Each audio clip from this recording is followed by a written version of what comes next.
Paramashivoham Om Nithyananda Paramashivoham Om Nithyananda Paramashivoham Om Nithyananda Paramashivoham Om Nithyananda Paramashivoham Om Nithyananda Paramashivoham Om Nithyananda Paramashivoham Om Nithyananda Paramashivoham Om Nithyananda Paramashivoham Om Nithyananda Paramashivoham Om Nithyananda Paramashivoham Om Nithyananda Paramashivoham Om Nithyananda Paramashivoham Om Nithyananda Paramashivoham Om Nithyananda Paramashivoham Om Nithyananda. Now, slowly return to your physical body. Start to wiggle your fingers and toes, your wrists and your ankles, your elbows and your knees. Pull your knees up towards your chest and circle them with your hands and rock your body from side to side. As you slowly return to a comfortable seated position,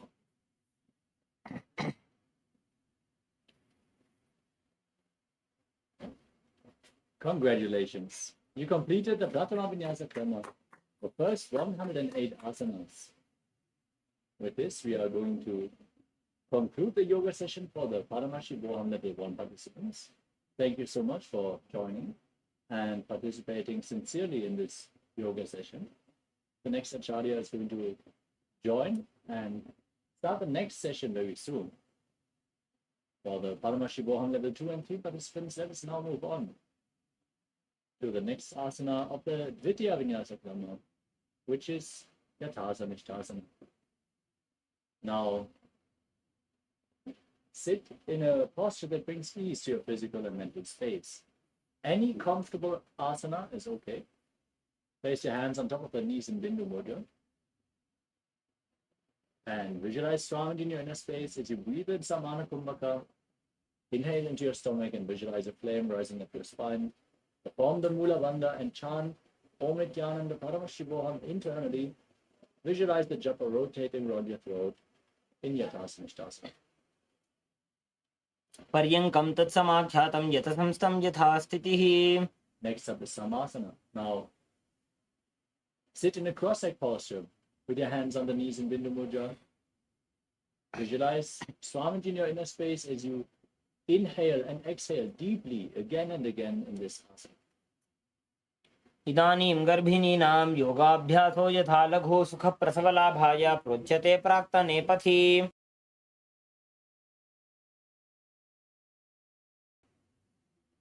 The next asana is Muktasana.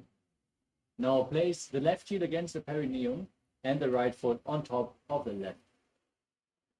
Place your hands flat on the knees.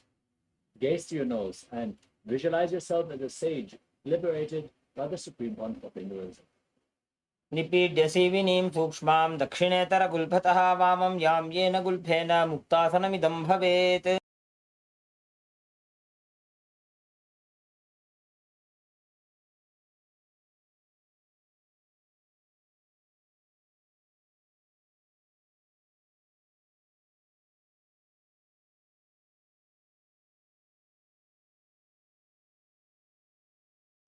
The next asana is Siddhasana. Maintain the same posture, but shift your gaze up towards your third eye and visualize Swamiji in your inner space.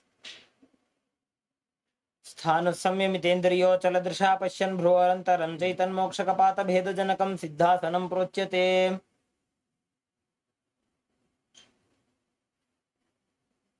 Next up is Siddhyasana. Maintain the same posture, but shift your gaze to the ground in front of you as you engage all Tribandhas, Mahamudra Bandha, and visualize Swamiji. वामपादके इडीजानो श्रीवनिमधिदासकोठानो. Next up is Rudrasana 2. Now, rotate your hands on top of the knees into Bindu Mudra. Gaze up towards your third eye. Visualize yourself as Lord Rudra in Rudrasana 2. वामचरण परिदक्षिणे राखे एकजुगति ऐसे विधि दाखे. Next up is Santadhanasana. Shift your gaze to the nose. Keep your hands in Bindu Mudra on top of the knees as you embody tranquility and an unshakable nature. आसन की गुण मन की चन चलता meet. Next up is Siddhasana 2. Keep your legs in the same position, but bring your hands in front of your navel into Samputa Mudra, cupping one palm over the other, resembling a lotus flower. Now, visualize Swamiji in your inner space. रुजुकाय समासीन सिद्धासनौ दीरितं प्रसाद्य भुवि पादौ तु दोर्भ्यामङ्गुष्ठमादरात्. Next up is Bandhayoni Asana. Now, maintain your legs in the same position and set the Father conscious resolution to manifest through the womb of creation as we get ready to enter Shanmukhi Mudra. Inhale all the way and then close your mouth with little and ring fingers, your nostrils with your middle fingers, your eyes with your index fingers, and your ears with your thumbs. यत्र मध्ये महादेव बन्धयोन्यासने शृणु यत्कृत्वा खेचरो भूत्वा विचरेदीश्वरो यथा. Next up is Virasana. Now place one foot on top of the opposite thigh and the other foot below the opposite thigh. Now keep your hands on top of the knees in Bindu Mudra and embody the state and space of bravery. एकं पादमथैकस्मिन् विन्यस्योरुणि संस्थितः इतरस्मिन् स्तथा चोरुं वीरासनमुदीरितम्. Next up is Valmikasana. Now keep your hands on top of the knees in Bindu Mudra. Gaze up towards your third eye and visualize Sage Valmiki, the great poet and author of Ramayana. डावा पग की पगथली पुनि एड़ी है जोय. Next up is Joni Mudrasana. Rotate your hands on top of the knees. Keep them flat as you gaze to your nose and visualize the Yoni Mandala, the visual representation of Devi Paramashiva Shakti, protected in the top right corner of the screen. वामपाद की पगतली जाहि माहिली core. Next up is Yoni Asana. Maintain the same posture, but shift your gaze up towards your third eye. Keep visualizing Yoni Mandala. योन्यासनं पर्वतेन योगं योगफले निलं तत्कालफलं तावत् खेचरो यावदेव हि. Next up is Padasana 3. Now join the soles of your feet together, heels close towards your perineum. Hold your feet with both hands firmly as you press your knees towards the ground. Gaze to your nose. Engage Uddiyana Bandha and Mula Bandha and visualize yourself as Lord Veerabhadra. गुल्भौ च वृषणस्यादः सीवन्त्याः पार्श्वयोः क्षिपेत् सव्यगुल्फं तथा सव्ये दक्षगुल्फं तु दक्षिणे. Next up is Aghorasana. Maintain your heels against the perineum and place the left hand on the left knee. Cover your mouth with your right hand. Close the left nostril with your index finger. Inhale through the right nostril. Then close both nostrils, hold your breath. Then exhale through the left and inverse the flow of the breath in Abhyantara Kumbhaka. As you press your tongue upwards in Kechari Mudra, lead it along your nasal tract if you can. Gaze towards your third eye and visualize yourself as an Aghori in Aghorasana. पूर्व कहो भिश्रिका जोजी वाही विधि जो कीजे sooji. The next asana is Kanadi Pavasana. Now separate your heels and place your elbows on your heels as you lean forward and down and rest your chin on your hands. Gaze to your nose, engage Uddiyana Bandha and Mula Bandha. Exhale all the way and hold your breath again and again in the Rechaka Kumbhaka as you visualize yourself as a female elephant drinking water. ग्वाली पाव आसन कक्ष्यो है जैसे Yahoo में जाने विधि तैसे. Next up is Padasana. With your knees raised, the feet together, bring your arms underneath your legs and interlock them in front as you lift your feet off the mat. Gaze to your nose and visualize Swamiji in your inner space. ततोर्ध्वं रेचयेत् वायुं मृदुनिश्वास संयुतम्. Next up is Gopichandasana. Now, interlock your fingers around the toes and then raise your feet up against your chest. Gaze to your nose and embody the stage and space of a king. पूरब विधिपका का अंगूठा कंठ कूप राशे. Next up is Udarasana. Now bring your arms again below the feet and interlock the fingers around the toes. As you lift your heels against the chest and bring your chin on the soles of the feet, gaze to your nose and visualize your body free from any defects. दोवो बगदली संपुट ठाने उभय हस्त करियुरद हिताने. Now from the same posture, raise your feet even higher in front of your face in Vishishtasana as you visualize yourself excelling in everything. दो बगदली जोड़ी संपुट करे. Next up is Bhujasana. Now bring your feet over top of your shoulders. Bend your elbows upwards so you can interlock your fingers behind your neck as you visualize yourself as a cobra. दोवो बगदली जोड़ी संपुट करे. From the same posture, bend your elbows down so you can interlock your fingers behind your back with your legs still over top of the shoulders. Gaze to the nose and visualize yourself as a beautiful, auspicious goddess in Kalyanasana. दोवो हाथ पग नीचे आने तिनको गोड़ा नीचे ठाने. The next asana is Sankatasana. Now place the top of the left foot flat on the mat and sit on the left heel. Then step the right knee over top with the heel close to the outside of the left hip.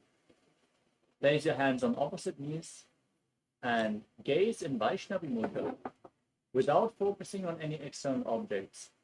As you visualize yourself as an elegant swan and start breathing in Ujjayi Pranayama, make an ocean-like sound with your mouth in Sankatasana. वामपादं चितेर्मूलं सन्यस्य धरणीतले पाददण्डेन याम्येन वेष्टयेद्वामपादकम्. Now slide the left heel outside the hip. Sit on the ground as you place your hands on the top knee. Engage Uddiyana Bandha and Mula Bandha and visualize a cow in your inner space in Dhenukasana. अनुषागी Nagar पंचडं प्रशीलिन्दगल्यम्नि. Next up is Machandrasana.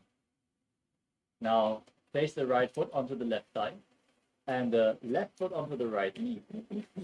Gaze up towards your third eye and bring the left arm behind your back, twisting your spine. Hold on to opposite thighs with your hands as you gaze up towards your third eye and visualize Swamiji in your inner space. वामजंगबर दक्षिण ठाने वामहस्त पिष्टे this आने बहुरो दक्षिण पद है जोजी ताकि नलिजो पकड़े sooji.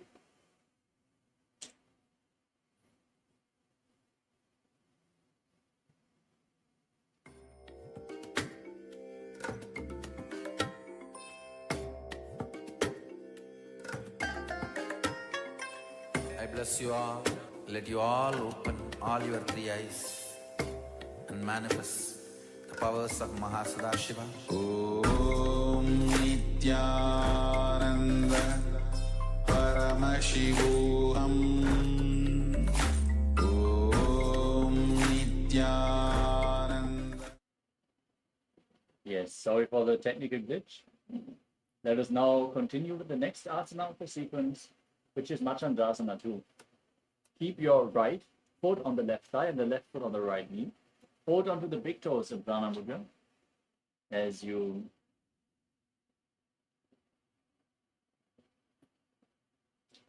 lean forward and down. Place your forehead on the ground and visualize Swamiji in your inner space. प्रथम जी मनो चरण जो जी वामजंग परिराखे सो जी. Next up is Guru Asana. Keep your legs in the same posture. Interlock your fingers, place them on the top knee, and engage all three wonders as you visualize Swamiji, your Guru, in your inner space. पूर्वमूले इतरपादस्य कनिष्ठिका प्रदेशगुल्भं संस्थाप्य. Next up is Sankatasana on the other side. Now, bring the right foot flat and sit on the right heel. Stake the left knee over the right, keep your hands on opposite knees, and visualize yourself as an elegant swan. वामपादं चितेर्मूलं सन्न्यस्य धरणीतले पाददण्डेन यां येन वेष्टयेत् वामपादकम्. Next up is Dhenutasana. Now, bring the right foot outside the hip, your hands on top of the knees, and engage with Dhyana Bandha and Mula Bandha as you visualize the cow. अनुषागीनगरपञ्चडं वृषीलिन्दगल्यम्नि. Now repeat Machandasana on the other side. Bring the left foot on the right thigh and the right foot on the left knee. Bring your right arm behind your back. Twist your spine to hold on to opposite thighs as you gaze up towards your third eye and visualize Swamiji in your inner space. वामजंग प्रदक्षिणटाने वामहस्तभिष्टीरिस आने. Now untwist your spine, hold onto the big toes, lean forward and down, repeating Machandasana 2. प्रथम जी मनो चरण जो जी वामजंग परिराखे सो जी.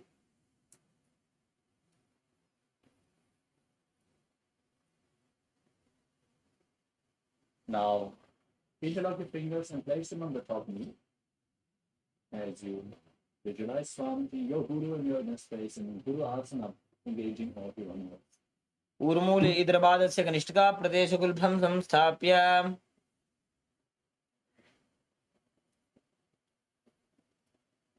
The next asana is Pashasana. Now place your feet flat on the mat, with your knees raised against your chest. Cross your arms, hold on to opposite knees with your hands as you press your tongue upwards towards your third eye in Kechari Mudra. Gaze towards your third. Visualize Swamiji and make an ocean-like sound in Ujjayi Pranayama. पादतले भूमो निधाय जाननिवृति निधाय विपरीतहस्ताभ्यां मूरुसहितजङ्गे निबध्य. Next up is Bodha Shukasana. From the same posture, now hold on to the wrists of the opposite hands and place your chin on the knees, gaze to your nose, and visualize that you are in an abode of bliss. दो पगतली भूपरिधरे कोरमा हिलिए ऐसे करे. Next up is Kulakadasana. Now bring your arms underneath your legs. Hold on to opposite elbows below your knees. As you press your tongue upwards, gaze to the nose and visualize Swamiji in your inner space. दो हाथ पग बाहर लियावे गोड़ा नीचे ले टहरावे.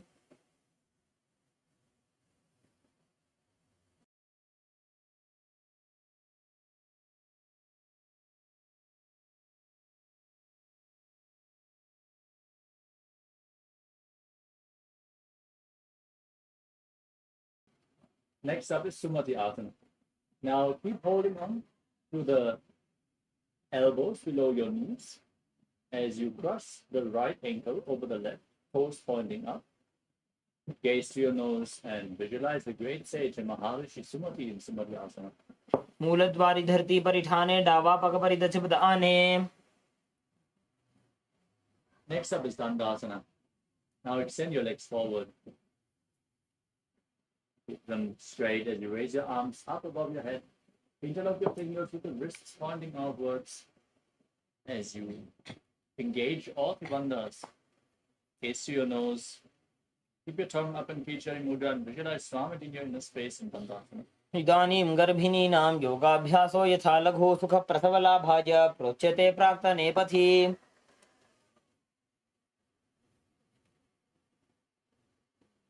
Next up is Arambhasana. Now, from the same posture, lean forward and down and hold onto the big toes in Prana Mudra. Bring your head towards the knees. As you breathe in Nadi Shodhana, inhale through one nostril and exhale through the other alternatingly without the support of your hands. Clean Ida and Pingala Nadi as you visualize Swamiji in your inner space. दो ऊपक मिलिवा पसारी पगा का अंगूठा पकड़े लीला टकोड़ा लगावे. Next up is Vidukasana. Now, separate your feet and slightly raise your knees as you lean forward and down and bring your arms below the shins, holding onto the soles of the feet from the outside. As you bring your head as low as you can, gaze up towards your third eye and visualize Swamiji in your inner space. प्रथम बैसी दो पाव पसारी कछुक उर्द को गुरडो डारे. The next asana is Jalandhari Kavasana. Now, with the soles of the feet together, feet extended away from the body, bring your arms underneath the soles of the feet and lean forward and down. Place your face on the feet as you keep your palms facing up. Gaze to your nose and visualize Swamiji in your inner space. दो वेड़ी में लिखे दीजिए हाथ पसारी.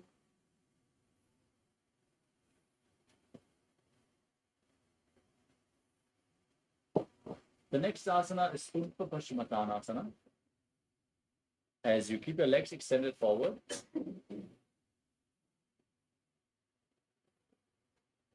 lift one leg behind your neck and lean forward and down, holding onto the front foot as you visualize Swamiji in your inner space. Breathe in Pratyahara Pranayama. Visualize that the prana is flowing upwards to 9 points of your body, starting from the soles of the feet, the regenerative organs, the navel, the heart, the throat, the uvula, the center of the eyebrows, the top of the forehead, and the crown of your head. पश्चिमतान वत्सं स्थितिं कृत्वा एकं पादं ग्रीवायां धृत्वा तिष्ठेत्.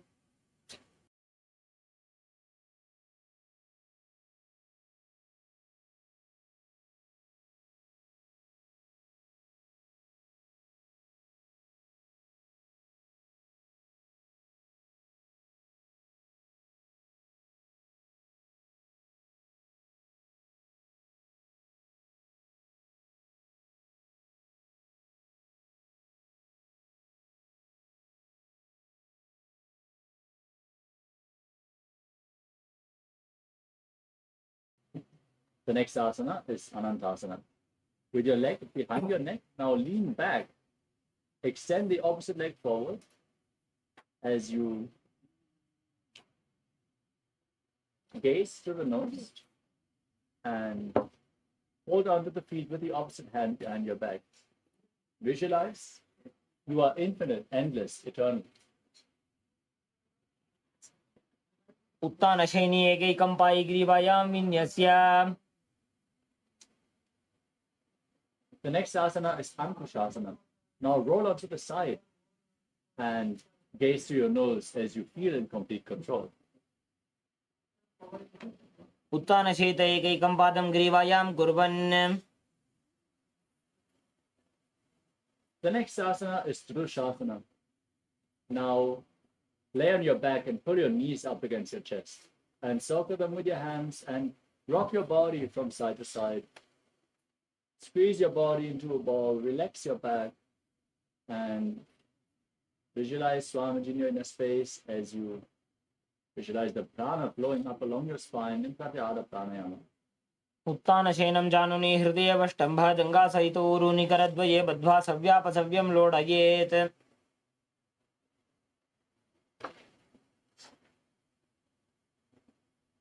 Now repeat Urdhva Paschimottanasana on the other side. Lift the other leg behind your neck and lean forward and down, visualizing Swamiji in your inner space. पश्चिमतान वत्सं स्थितिं कृत्वा एकं पादं ग्रीवायां धृत्वा तिष्ठेत्. Now lean back, Keep the opposite leg extended. Hold onto the foot behind your neck as you gaze to your nose and visualize you are infinite, endless, eternal, Ananta in Anantasana. उत्तानशयनी एकैकं पायग्रीवायां कुर्वन्. Now roll onto the side with the leg still behind your head as you gaze to the nose and feel in complete control in Ankushasana. उत्तानशयित एकैकं पादं ग्रीवायां कुर्वन् इतरहस्तं कर्णमूले स्थापयेत्. Next up is Yoga Nidrasana. Now, as you lay on your back, one by one, lift your legs behind your head. If you can't lift them behind your head, you can cross them in front of your body or bring them over your shoulders as you then interlock your fingers behind your back. Gaze to your nose and visualize Swamiji in your inner space. पादाभ्यां वेष्टयेत् कण्ठं हस्ताभ्यां पृष्ठबन्धनं तन्मध्ये शयनं कुर्यात् योगनिद्रा सुखप्रदा. The next asana is Atmaramasana. Now, with your legs over your shoulders, interlock your fingers behind your neck as you gaze towards your nose and visualize Lord Vishnu blessing you from within. Atmaram आसन प्रथम सुधोसो वे. The next asana is Kochikasana.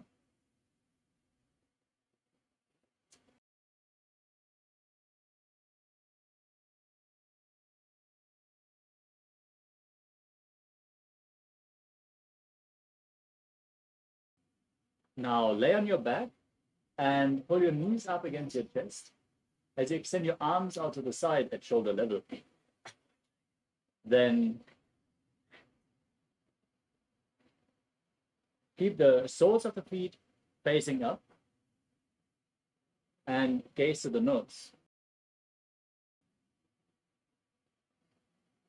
दो हाथ सीधा सा करे दिनसो ube Sapa करे. The next asana is Jatara Parivritti. This asana consists of 3 steps. We're going to perform all 3 steps on one side and then repeat them on the other. Now, keep your arms extended to the side and your knees pulled against your chest. This is going to be the neutral position to return to in between the repetitions. Now, drop one knee down to the side and extend the opposite leg straight down. This is the first step.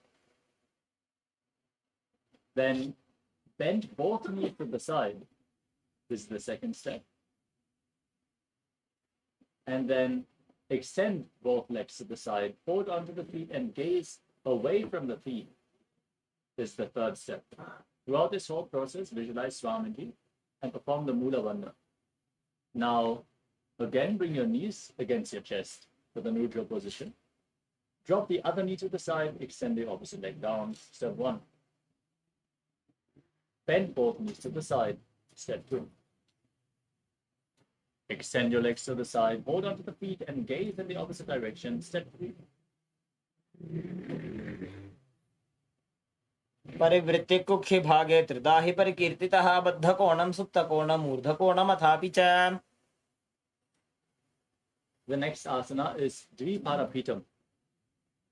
As you lay on your back, place your feet flat and raise your knees, hold onto your ankles and push your hips up high. Tuck your chin to the chest and lock the throat. Engage Jalanarabandha and Mulabandha, breathing in Murcha Kumbhaka as you gaze to your nose and visualize yourself as sturdy as a bridge in Dviparapitam.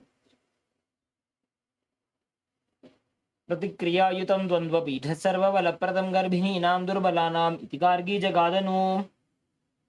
Now bring your hands over top of the shoulders with the fingers pointing towards your feet and then raise your entire body off the mat. Push your hips up high.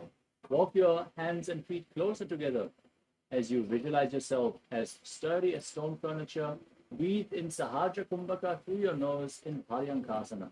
उत्तानशयनमस्ततलाभ्यां भूमिं वष्टभ्यः पादतलाभ्यां भूमिं धृत्वा.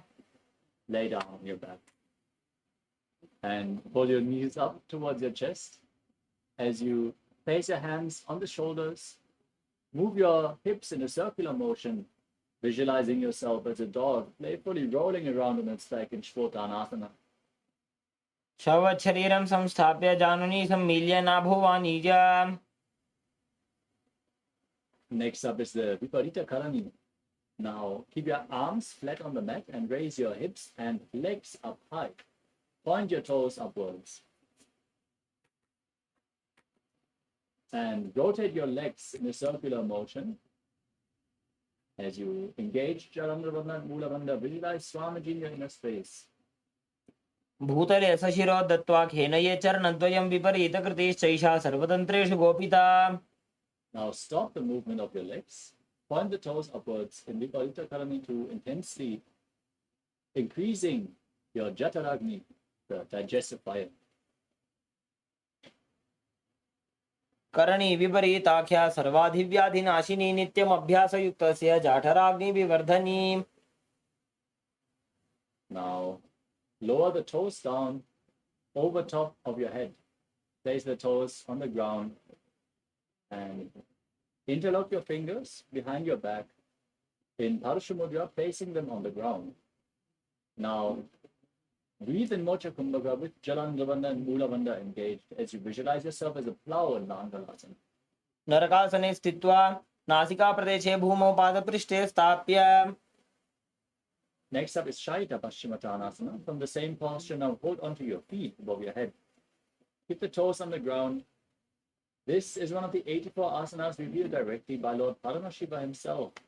Visualize Paramashiva in your inner space and internally chant Om Nithyananda Paramashivoham. तानं शयित्वात् कुर्वीत शयितपश्चिमतानकम्. We move on to Supta Konasana. Now bring your hips above the shoulder level and then separate your legs widely as you visualize Swamiji in your inner space.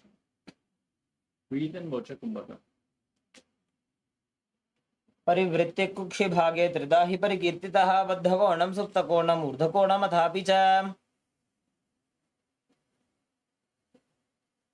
Now hold on to the ankles of your feet and roll onto your back as you visualize yourself as a chakra, a wheel in Chakrasana. शवासनस्तद्वौ पादौ कुर्यान्मस्तकतः परो व्युत्क्रमेण ततः शीघ्रमेतत् सर्वस्य साधनम्.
The next asana is Supta Tasarita Parangushtasana.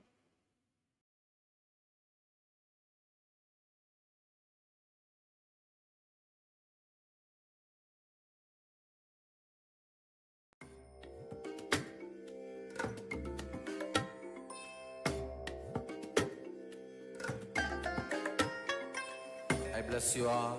Let you all open all your three eyes and manifest the powers of Mahasadashiva. Om Nithyananda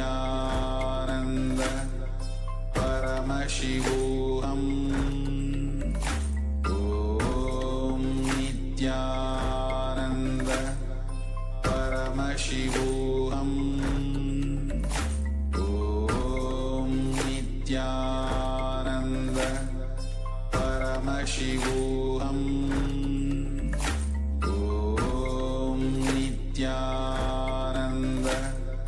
Paramashivoham. Om